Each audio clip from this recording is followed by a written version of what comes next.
ये वो हर बात को जानता है।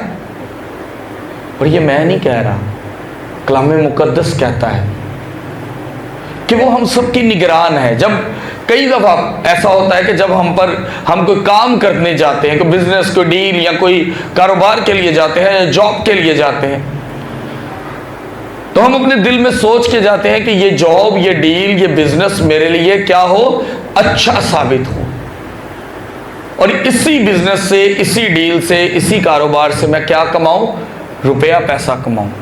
लेकिन वो नहीं होता,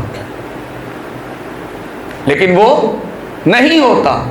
और हम पता क्या सोचते हैं, पता नहीं खुदा नू मेरे तो की चाहिए, खुदा तो मेरा नुकसान नहीं करता है, मैं तो कभी इंज नहीं सी कीता, रब हर बारी मेरे नाल ही क्यों इंज करदा। मेरे अजीजों, वो जानता है कि आपको कब, क्या, कहाँ, किस वक्त देना है।